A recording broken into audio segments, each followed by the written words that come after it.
gabi, Pilipinas. Breaking news. Isang biglaan pagbabago ng panahon sa Santiago City. Para sa ulat, narito ang ating reporter, Amber. Pasok!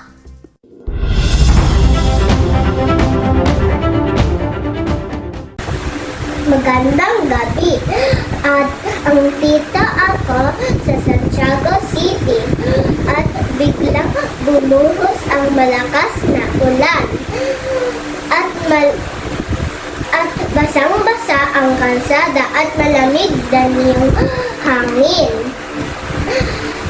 Mag-iingat po tayo lahat. Ako mula dito sa Santiago City.